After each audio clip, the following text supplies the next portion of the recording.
वंदे पुरुषोत्तमम। परम प्रेममय श्री श्री ठाकुर जी की वाणी। इष्ट प्रसंग प्रथम खंड से एकांश। तीसरे पहर 4:30 पर श्री श्री पितृदेव सोरसी भवन से बाहर निकले।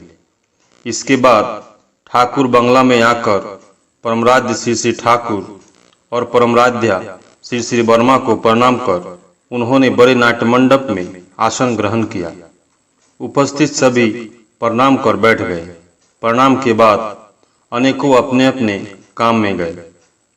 अचिंत्य दास से जो परम प्रेममय श्री श्री ठाकुर को हर दिन भोग निवेदन करते हैं पूछा, त्रिकच्छ किसे कहते हैं? अचिंत्य दास जी, पीछे कच्छ सामने कच्छ और एक बार सामने कच्छ रहेगा। अचिंत्यदा ने हाथ के जरिए दिखलाया। श्री श्री पितृदेव ने अपने आप मृदु स्वर में कहा, त्रिकच्छ पहनकर पूजा करने की विधि है ना? अचिंत्यदा जी हाँ। श्री श्री पितृदेव भीतर में अंडरवियर पहनकर पूजा करने की विधि नहीं है। साधु लोग वैसा कर सकते हैं। अंदर में अंडरवियर बाहर में कपड़े पहनकर तुम लोग पूजा करते हो। थोड़ा रुक कर गंजी पहनकर पूजा करना क्या ठीक है? अचिंत्यदा ऐसी बात तो लिखी हुई नहीं है। पहले जमाने में गंजी का प्रचलन नहीं था, इसलिए शास्त्र में गंजी की बात नहीं लिखी गई है। श्री श्री पितृदेव, मैं जिस ढंग से कपड़ा पहना हूँ क्या यह त्रिकच्छ है? अचिंत्यदा सामने के अंग को खोस लेने पर ही त्रिकच्छ होगा। किसी भाई के एक प्रश्न के उत्तर में अचिंत्यदा ने कहा, एक वस्त्र में पूजा करने की विधि नहीं है, इसलिए कपड़ा और चादर शरीर पर धारण कर पूजा की जाती है। सब समय जो चादर ही रखना होगा ऐसा कोई नियम नहीं है। गमछा से भी काम चल सकता है। अनेकों कंधे पर गमछा रखकर पूजा करते हैं। नंदुलाल दा श्री श्री पितृदेव के पांव में मालिश कर रहे थे। उन्होंने नंदुलाल दा से पूछा, अब से प्रार्थना सवेरे 6 बजे है और तीसरे पहर 5 बजे है। नंदुलाल दा जी हाँ। श्री श्री पितृदेव कब से? नंदुलाल दा आगामी रविवार से 1 अगहन। तो क्या माह शेष हो गया? हाँ, माह शेष है। क्या यह बात सही है? जी हाँ। सब माह बीते जा रहे हैं, काम कुछ भी नहीं हो रहा है। श्री मंदिर शांडिल्य विश्वविद्यालय सिर्फ त्रिकच्छ करने से लाभ क्या है? बातचीत के सिलसिले में कलकत्ता शहर के रास्ते रास्ते पर चलना फिरना और परिवहन की व्यवस्था की त्रुटि के विषय में चर्चा चली। अजितदा श्री श्री पितृदेव के सामने बैठकर कह रहे हैं कि कलकत्ते में रास्ते की मरम्मत होने की बात है। कलकत्ते के रास्ते के लिए 100 करोड़ रुपए खर्च हो चुके हैं और कुछ भी मरम्मत नहीं हुई है। अनेकों ने इस बार कहना शुरू किया कि 1000 करोड़ रुपए देने पर भी काम पूरा नहीं होगा। श्री श्री पितृदेव सभी रुपए मारने के धंधे में हैं, खूब खाएंगे और कोरोनरी थ्रोम्बोसिस, अल्सर, कैंसर इत्यादि रोग भोगेंगे। खाकर ही सब मरते हैं। दुलाल जी हाँ।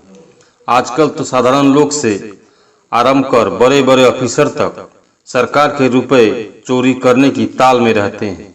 जिन्होंने चोरी कभी नहीं की, ऐसी अवस्था देखकर वे भी करना शुरू करने लगे हैं। अनेकों ट्रेन बस चढ़ते हैं, टिकट काटने की जरूरत ही नहीं समझते। चेक करने वाले लोग भी ऐसे हैं, 2-5 रुपए हाथ में आने पर ही खुश हो जाते हैं। अजितदा जी हाँ। अभी हर जगह ऐसा ही चल रहा है। पहले कलकत्ते के फुटपाथ कितने प्रशस्त रहते थे, कितने साफ सुथरे रहते थे। अब तो देखता हूँ कि गंदगी चीजों का अंबार लगा रहता है।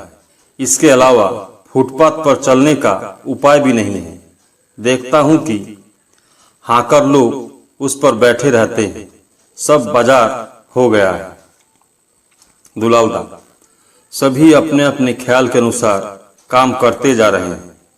राइटर्स, बिल्डिंग के कर्मचारी से लेकर रेलवे स्टाफ, पोस्टल स्टाफ, सभी अपनी मर्जी के अनुसार चल रहे हैं। इनके विरुद्ध कुछ कार्रवाई की जाती है तो स्ट्राइक, हड़ताल, बंद आरंभ हो जाते हैं। ट्रेन तो अब प्रायः ही लेट रहती है। 2-3 घंटे इंतजार करने पर भी देखा जाता है कि गाड़ी नहीं आई है। दूसरे दिन पता चलता है कि किसी जगह पर ट्रेन को रोककर रखा गया है। कहीं जाना रहे तो वहां पहुंच सकते हैं या नहीं, इसकी कोई निश्चयता नहीं। लाइफ की सेफ्टी कहकर कोई चीज नहीं। अजीत दा, आजकल बंगाल से बिहार में चिट्ठियां जाने में विलंब होता है। कुछ चिट्ठियां आ भी नहीं पाती है। समाचार पत्रों में एक दिन कार्टून में यह दिखाया गया था कि चिट्ठियां वेस्ट पेपर बास्केट से रास्ते पर फेंकी जा रही है। सरकार की ओर से इस विषय में तहकीकात की जा रही है, यह भी समाचार मिला है। इन सारी बातों को श्री श्री पितृदेव सुनते जा रहे हैं। वेदना प्लुत स्वर में बोले, मनुष्य को अपना चरित्र बनाना चाहिए। मनुष्य के बिना कुछ नहीं हो सकता है। देश में मनुष्य नहीं है, कैसे क्या हो सकता है। ठाकुर ने 10 करोड़ दीक्षा देने की बात कही है। मनुष्य को बनाने की आवश्यकता है, स्वयं मनुष्य बनना चाहिए। इस बार तपोवन विद्यालय के शिक्षक गुरु प्रसाद दा जब वहां पहुंचे तो स्कूल कॉलेज की शिक्षा के विषय में चर्चा चली। अनेकों ने इस बात की चर्चा की कि छात्र लोग परीक्षा में पास करने के लिए कदाचार अपनाते हैं। बातचीत के सिलसिले में रामकृष्ण मिशन, भारत सेवा आश्रम संघ आदि जनसेवा मूलक प्रतिष्ठानों की शिक्षा प्रतिष्ठानों के विषय में चर्चा चली। अजीत दा, इन सभी प्रतिष्ठानों में बहुधा यह देखा जाता है, लड़के आश्रम के स्कूल या कॉलेज में पढ़ते लिखते तो सही है, पर उसके बाद जब बाहर दुनिया में आकर काम काज में लगते हैं तो दूसरों के जैसा ढंग अपनाना आरंभ कर देते हैं। श्री श्री पितृदेव, अच्छे छात्र पाने के लिए अच्छे शिक्षक की जरूरत है। शिक्षक ही अच्छे नहीं हैं तो अच्छे छात्र कैसे हो सकेंगे। अनेकों माँ बाप का बच्चों के साथ कोई प्रत्यक्ष संपर्क नहीं रहता है, या रहता भी है तो बाप माँ भी वैसे ही रहते हैं। वार्तालाप हो ही रहा था कि इसी बीच ननीदा आ पहुंचे। श्री श्री पितृदेव की बातें शेष होते ही उन्होंने कहा, इसलिए प्रत्येक बाप माँ को वास्तव आदर्श लेकर चलना चाहिए। उस आदर्श को सामने रखकर सब और हिसाब करके चलना है, तभी बच्चे लोग सही रूप में बनेंगे, बुरे लोगों के पाले नहीं पड़ेंगे। शिक्षकों का आदर्श केंद्रित जीवन रहेगा। बच्चे तो वही देखकर सीखेंगे। उस समय छात्रों में भी किसी के प्रति अश्रद्धा या अवज्ञा का भाव नहीं होता है। बाशावंदा, हम बाहर में विभिन्न जगहों में देखते हैं कि जिन घरों के बाप माँ हर दिन विनती प्रार्थना करते हैं, ठाकुर की भक्ति करते हैं, उनके लड़के लड़कियां किसी तरह भी माँ बाप की अवज्ञा नहीं करते हैं। वे बाहर की उच्छृंखल घटनाओं में भाग नहीं लेते, सब समय उससे अपने को दूर रखते हैं। श्री श्री पितृदेव, वही तो होता है। श्री श्री पितृदेव पाँव को फैलाए बालिश पर हाथ रखे बैठे हैं। आंखों में सुदूर प्रसारी दृष्टि है। हठात एक माँ उनको प्रणाम कर आगे बढ़ आई। क्या कहना चाहती है यह बात समझ में नहीं आई। श्री श्री पितृदेव ने वह देखकर धमकी के सुर में जितेंद्र से कहा, क्या रे, माँ क्या कहती है? जितेंद्र निकट में बैठे एक रुमाल लेकर मक्खी भगा रहे थे। धमकी खाकर माँ के निकट बढ़ आए। श्री श्री पितृदेव क्या बात है?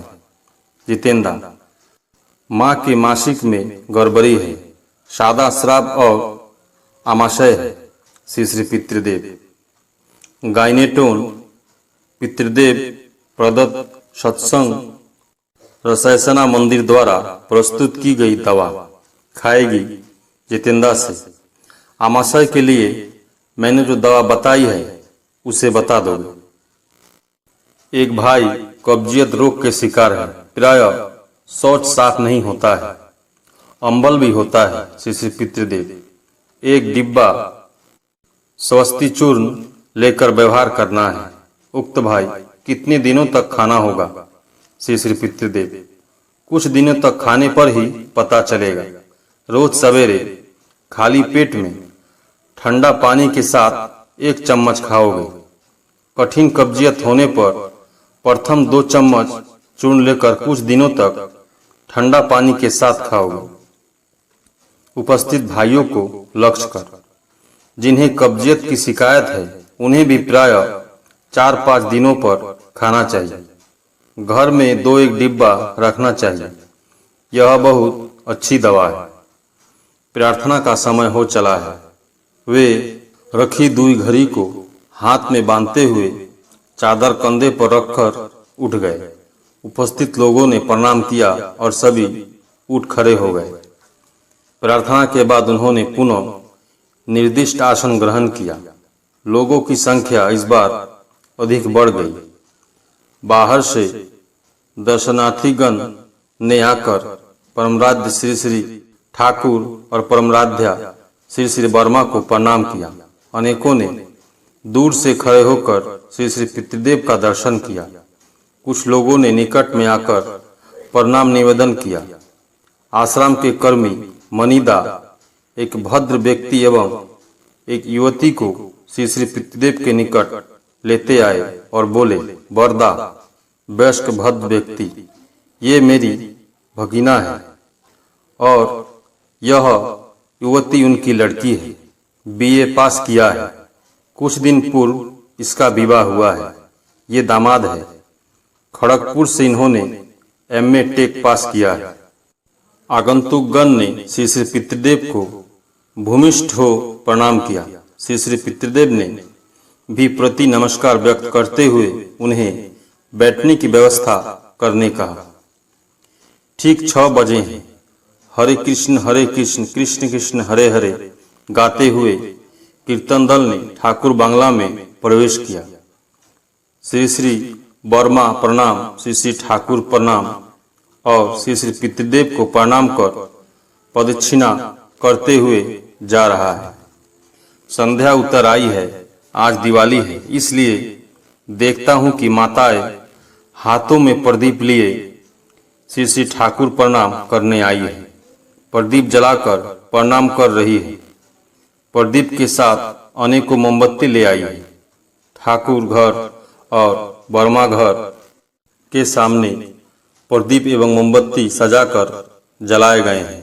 बड़े नाट्य मंडप के प्रशस्त फर्श पर भी सजे प्रदीप जल रहे हैं। प्रार्थना के बाद श्री श्री पितृदेव को सभी चारों ओर से घेर कर बड़े नाट्य मंडप में बैठे हैं। एक ओर मातृवृंद है और दूसरी ओर भ्रातावृंद। अब प्रणाम निवेदन की भीड़ कुछ कमी है। आहार के विषय में चर्चा चली। अधिक मात्रा में भोजन करने का नतीजा क्या होता है, इस विषय में ननीदा बातें कर रहे हैं। एक भाई की कहानी सुनाने लगे। उन्होंने 72 पूरिया और उसके साथ काफी पायस खाया। ऐसे खाने वालों को कतिपय लोगों की घटनाएं कह सुनाई। श्री श्री पितृदेव ने भी ऐसी घटना के विषय में कहना शुरू किया। आश्रमवासी सुकुमार दा द्वारा पायस खाने की घटना उन्होंने कही। 8 सेर दूध का पायस उसने खाया और वह भी भरपेट भात खाने के बाद। और एक भाई ने इस प्रकार अधिक भोजन करने वाले की कहानी कह सुनाई। उन्होंने कहा कि बाद में उसे गलित कुष्ठ हो गया। बातचीत के सिलसिले में श्री श्री पितृदेव बोले, हम दोनों भाई बहुत कम खाते थे, बराबर कम ही खाते थे। मेरा भाई मनी इतना बड़ा हट्टा कट्टा जवान था, कुश्ती खेलता था पर कम भोजन करता था। बाजी लगाने पर तो वह अधिक खा लेता था। जैसे कोई कहता था 2 से रसगुल्ला खा सकोगे? वह कहता था हाँ खा सकता हूँ। नहीं खा सकने पर दाम देना पड़ेगा। उसमें भी वह राजी हो जाता था। उसके बाद दुकान में जाकर सब खा लेता था, पर मैंने कभी इस प्रकार की बाजी नहीं लगाई। मझले काका कुछ अधिक खाते थे। 45 मिनट तक लगातार हजम करते करते खाते थे। कर्ता अधिक भोजन बिल्कुल पसंद नहीं करते थे। ठाकुर भी खूब कम खाते थे। ठाकुर भी अधिक भोजन करना बिल्कुल पसंद नहीं करते थे।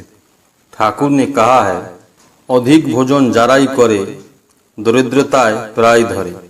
अर्थात जो अधिक भोजन करते हैं उन्हें दरिद्रता धर दबाती है।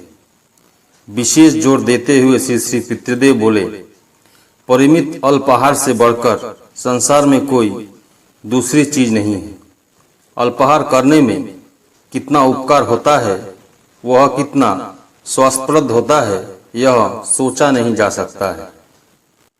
इस बार प्रसंग बदल गया। परम प्रेममय श्री श्री ठाकुर के विगत 87वें शुभ जन्मोत्सव के उपलक्ष्य में देवघर में कितने लोगों का समागम हुआ था, उस विषय में चर्चा चली। ननीदा, इस बार 3 दिनों तक उत्सव में प्राय 3-4 लाख लोग खाए होंगे। उत्सव का आकार बढ़ता जा रहा है, पर कोई गड़बड़ी नहीं होती है। आनंद बाजार की अच्छी व्यवस्था रहती है। यह परमपिता की शेष दया है। श्री श्री पितृदेव, कलकत्ता में ऐसा एक बड़ा उत्सव हो तो बहुत अच्छा होता। खाने का नहीं रहेगा, जो आएगा वही खाएगा। बाहर से चावल दाल लाने की निषेधाज्ञा है, पर फिर भी ऐसा उत्सव वहां होने पर अच्छा ही होगा। 2 लाख लोगों के खाने की व्यवस्था होने से ही काम हो जाएगा। अजितदा, कलकत्ता में उत्सव करने पर तो लाख से अधिक कंगाली लोग ही आ जाएंगे और भी अनेक लोग होंगे। श्री श्री पितृदेव, कलकत्ता में कितने लोग हैं? अजितदा, समाचार पत्र में देखता हूँ, उससे तो यही पता चलता है कि खास कलकत्ता की 35 लाख आबादी होगी। उसके अलावे 10-12 लाख कंगाली तो होंगे ही। श्री श्री पितृदेव, जो भी हो, पर बड़ा उत्सव करने की जरूरत है। वहां से कड़ाही बाल्टी इत्यादि सब कुछ ट्रक से जाएगी। पतली खिचड़ी बनेगी। श्री श्री पितृदेव के प्रस्ताव पर उपस्थित लोगों ने सम्मति दी। बातचीत के सिलसिले में 2 सितंबर के श्री श्री ठाकुर के बैद्यनाथ धाम आगमन उपलक्ष्य पर के विषय में चर्चा चली। अगणित आबाल वृद्ध वनिता नर नारियों ने इस प्रोसेशन में भाग लिया। उनके हाथों में सत्संग के पताके थे। श्री श्री ठाकुर द्वारा रचित नारा लगाते जा रहे थे। श्री श्री पितृदेव स्वयं शोभा यात्रा में शामिल थे। सबके आगे वे पैदल चल रहे थे। परम प्रेममय श्री श्री ठाकुर की प्रतिकृति को वहन कर हडसन गाड़ी पीछे पीछे चल रही थी। वह एक अपूर्व दृश्य था। बातें करते हुए श्री श्री पितृदेव ने कहा, इस बार 2 सितंबर के उत्सव की पहले कोई परिकल्पना नहीं की गई थी, इसलिए सभी जान भी नहीं पाए थे। आगामी वर्ष में और भी बृहद रूप में होगा। ठाकुर ने जहां आकर विश्राम किया था, उन सब जगहों को विशेष रूप में स्मृति चिन्ह रूप में ठीक किया जाएगा। उसके बाद ठाकुर ने जहां स्नान किया था, वहां स्नानोत्सव होगा। धीरे धीरे सब कुछ होगा। पहले हम लोग ठीक हो ले, स्नायु को मजबूत कर ले, सब कुछ होगा। 2 सितंबर को प्रोसेसन तो निकाला गया, पर उसके लिए मुझे कई दिनों तक खूब परिश्रम करना पड़ा। ननिदा को लक्ष्य कर, यदि आप लोग यह सब करें तो अच्छा ही होगा। ननिदा, जी हाँ, आपके कहने से ही हो सकता है। श्री श्री पितृदेव, मैं कहूँ तो होगा, इसका अर्थ क्या है? मैं क्या कहूँगा? सब कुछ मुझे ही करना पड़ेगा तभी होगा। थोड़ा रुककर, उस समय प्रोसेसन के समय मैं खूब कम खाता था, केवल 1 रोटी खाकर रहता था। अभी भी वही खाता हूँ, दिन में 1 और रात में भी 1। पहले इस तरह से खाने पर मुझे थोड़ी असुविधा होती थी, अब सब कुछ बर्दाश्त हो जाता है।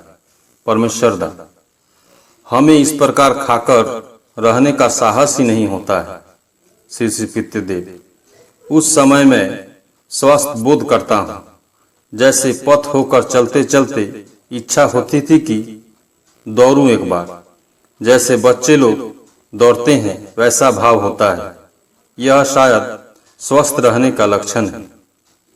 उससे कहा था, प्रायः हर दिन 500 बार स्किपिंग करता हूँ। मैंने गलत कहा था, 850 बार करता हूँ। उस समय गिनकर मैंने नहीं देखा था, आज गिनकर मैंने देखा। जितनी देर तक करता हूँ उसमें 850 बार हो जाता है।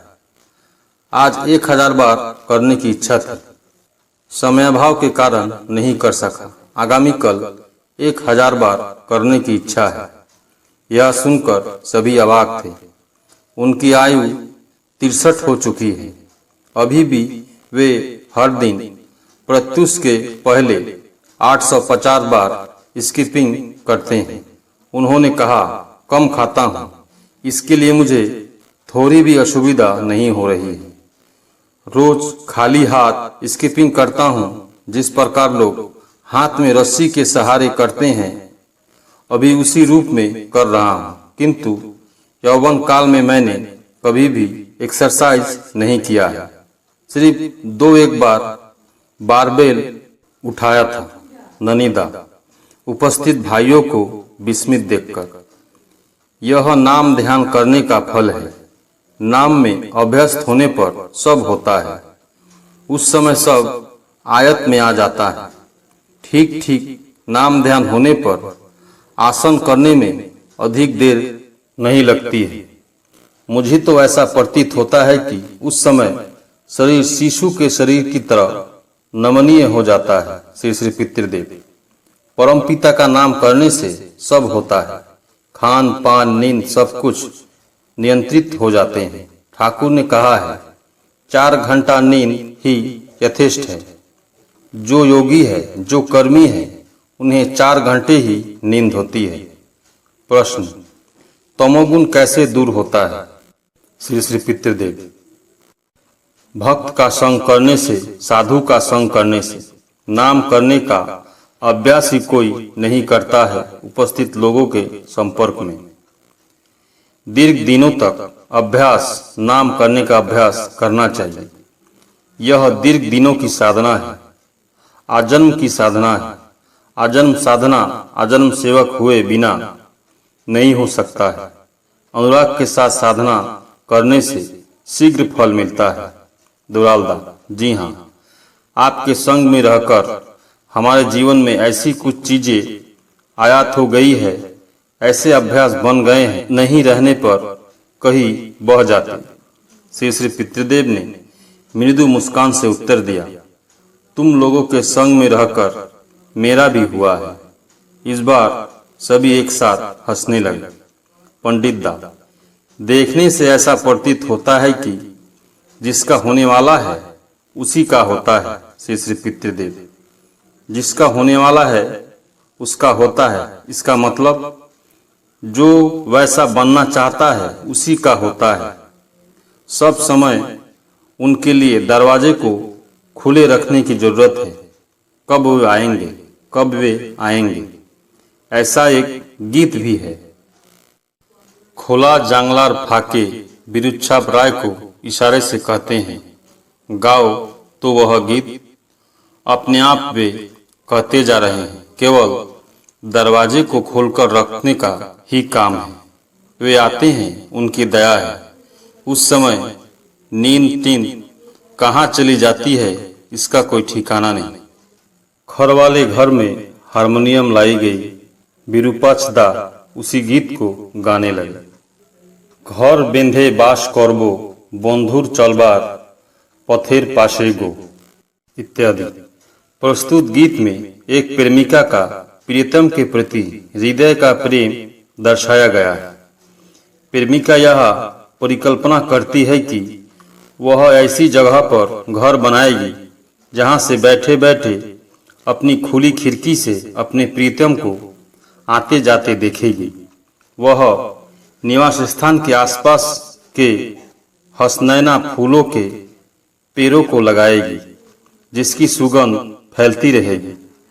वह यह आशा लगाकर बैठेगी कि चांदनी रात में निश्चित उसके प्रियतम आएंगे और उन दोनों की आंखें चार होगी। वे मधुर मुस्कान से मुस्कुराएंगे। यदि उसके प्रियतम नहीं भी आएंगे तो भी वह अभिमान करने के बजाय बड़े प्रेम से फूलों की माला बनाएगी और उसी रास्ते पर वह रख छोड़ेगी जिस रास्ते से उसके प्रियतम गुजरेंगे और वह निकट से छिपकर प्रतीक्षा करेगी। यह परिकल्पना करती है कि जब फूलों की माला उसके प्रियतम के पैरों में उलझ जाएगी तो वह दौड़कर उनके चरणों में गिरेगी और उस माला को बटोरकर अपने गले में धारण करेगी और उसका जीवन उसके प्रियतम के चरण स्पर्श से धन्य होगा। उसका नीरस जीवन सरस होगा। उसके जीवन की आशा पूरी होगी। उसके मरुभूमि जैसे नीरस जीवन में प्रेम की फसल होगी। प्रभु के श्री चरणों का जो स्पर्श मिलेगा उसमें उसका इस पृथ्वी पर जन्म लेना सार्थक होगा। उदात्त कंठ से विरूपाक्ष ने गाया। सारा परिवेश भाव गंभीर हो गया। सभी का मुखमंडल भक्ति रस की स्त्रोतस्वनी धारा में सिक्त हो उठा। विरूपाक्ष दा श्री पितृदेव को प्रणाम कर बैठे रहे। उन्होंने कहा, वाह, खूब सुंदर। संध्या 7:48 हुए हैं। इस बार पंडित दा नित्य दिन की भांति परमदयाल श्री ठाकुर की वाणी पाठ कर रहे हैं। समाज संदीपना की 345 नंबर वाणी पाठ की गई। भला मनुष्य बनो अच्छी तरह से, भला बिना किए भला मनुष्य सजना अच्छा नहीं। पुनः अच्छा किए बिना भला मनुष्य बनकर चलने का अर्थ है बुरा या असत का उत्प्रेरक बनकर रहना। जैसा चाहते हो वैसा करो, पाओगे भी वैसा। इस बार 346 नंबर वाणी पाठ की गई। तुम्हारे हक अधिकार के प्रति कोई यदि स्वार्थ लोलुप आकांक्षा से दृष्टि निबद्ध रखता है, कुशल कौशली परिवेक्षण में अनुपालित व्यवस्था में, जान रखो तुम्हारे उन हक अधिकारों को आत्मसात करना ही उनका अंतर्हित उद्देश्य है। सुयोग व सुविधा पाते ही वैसा कर सकता है वह। तुम्हारा असत निरोधी पराक्रम मानो जागृत पराक्रांत होकर ब्रज कठोर संहति सह प्रस्तुत होकर चले, नहीं तो भविष्य में ठगे जा सकते हो। परम प्रेममय श्री ठाकुर।